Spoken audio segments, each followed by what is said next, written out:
Hey guys, so sorry for not getting the video up yesterday. I had some issues. That's okay, we're here now. I made a promise to talk to you guys about intermittent fasting, also known as IF, my thoughts on it, and giving you some facts also.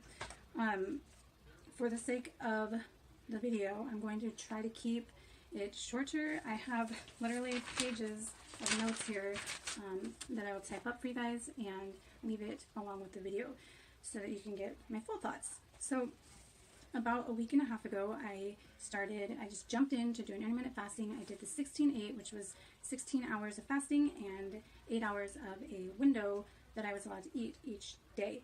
I feel that as a fitness professional, with so many people asking me about intermittent fasting and how to do it, the benefits of it, if it really does anything, I felt that instead of brushing it off and saying, ooh, it would be best for me to actually try it out so I can get firsthand, relatable experience.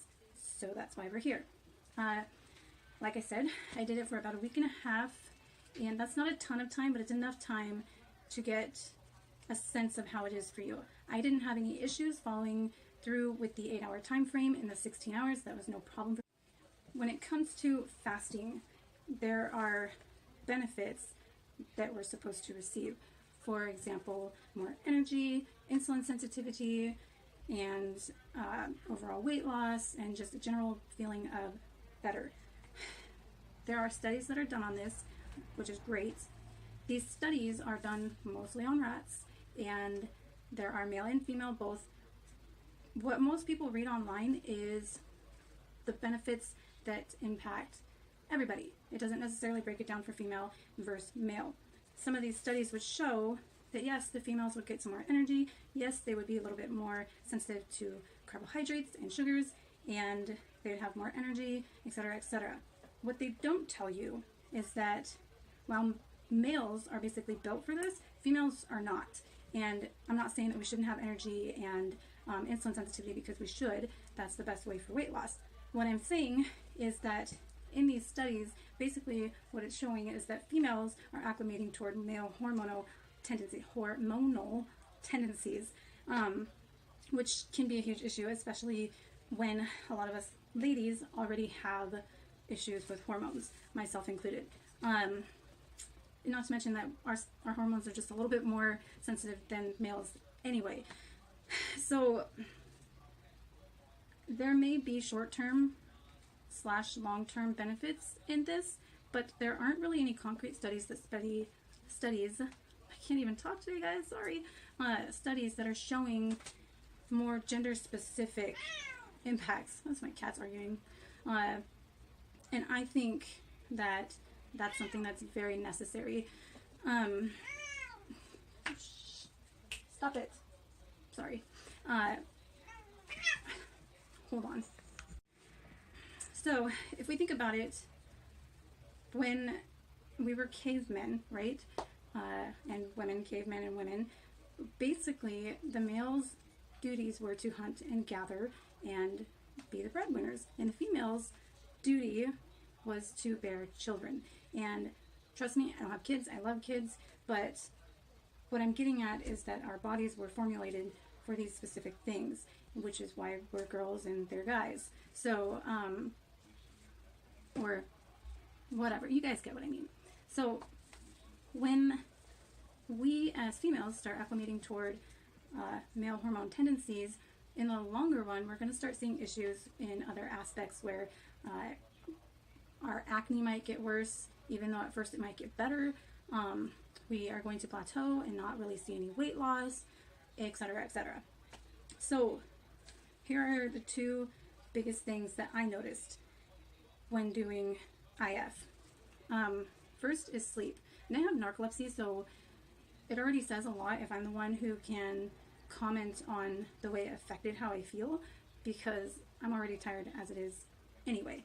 I was finding that I was going to bed and still getting my full 8-9 hours of sleep, sometimes 7, and waking up really groggy and overly tired, and I already have that issue. So for me to notice that on top of what I already have says a lot. And you know, there were a few times that I was a little bit more restless at night, and I was able to fall asleep, obviously, but usually I can fall asleep within 30 seconds or so.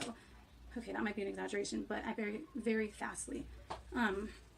So this was something I didn't like because I want to be able to wake up in the morning and go work out or whatever. The other thing was that I noticed I was becoming more obsessive with my food and my eating habits, which to an extent can be good because it gives you a little bit more discipline. However, when it's coming to a point that you're literally counting down the clock and really trying to focus on what you're going to eat next and when you can eat it, it's really kind of a bad behavior to instruct yourself. I noticed that during the 8-hour window I had to eat, I would be eating when I wasn't hungry at all. And then after my 8 p.m. cutoff time, I was so hungry and it would drive me insane because I had 16 more hours to wait until I could eat. And I'm not saying that, you know, it's not okay to cut off your times of eating and whatnot, but I believe my philosophy has always been every few hours. But even more than that, my biggest philosophy is intuition and eating intuitively. If you're hungry, fucking eat. If you're not hungry, don't fucking eat. Get it? So when I was going down this path, I kept telling myself that this isn't what I'm going to do, and I can keep telling myself that, but my body is functioning to react to my food intake, and that's in itself, that's going to fluctuate your hormones. So when you're feeling hungry, your body's thinking you're starved when you're not feeding it and you're not satisfying it, and it's going to go into starvation, where it's going to store, etc., etc. I'm sure most of you know how that works. If not, we'll do a video on it on another time. So what I'm getting at is that, hold on. What I'm getting at is that, right, our hormones are already being impacted, and when we stress ourselves out, our bodies, our minds, however you want to look at it, it signals our hormones to react. And for men, doing this is a little bit more favorable because that's what their bodies are built for. They're built to hunt and gather and be active, while we are meant to carry and provide for a child. So this is going to send hormones way out of whack for not everybody. Okay, so I have friends that are very successful on intermittent fasting and fasting in general, both male and female, and it's a sustainable lifestyle for them. They love it, they enjoy it, and that's that. So out of everything that I'm saying, my biggest philosophy, you guys, is find something that is sustainable for you. If you can't, you won't stick to the diet. And biggest piece of advice is to listen to your body. You guys, your body isn't doing what it's doing, negatively or positively, without a reason, right? So when hormones start getting weird, you know, you're feeling tired and groggy even though you're getting sleep, these are signals that something's not right with your body. So listen to your body and do what the fuck you want to do. Don't listen to the gurus, guys. Most of these things that you're reading online are not telling you all of the facts.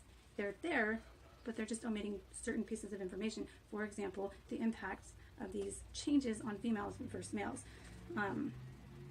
So I did have a few pounds weight loss, but there's not saying that that's not attributed to the other things I was doing, like stepping up my game in the gym and in general eating better food, which I've been doing for about a month and a half for the transformation challenge.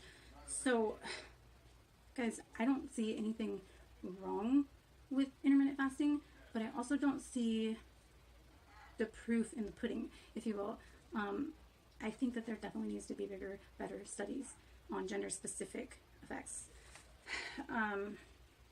Yeah, and that's mostly what I have to say about it. I'm not going to continue with it because, like I said, I have no problems not eating for 16 hours and eating for like 8 hours and sticking to that. I can definitely stick to it, but I don't want to because I don't want to go crazy when I'm hungry, and I don't want to force myself to eat when I'm not.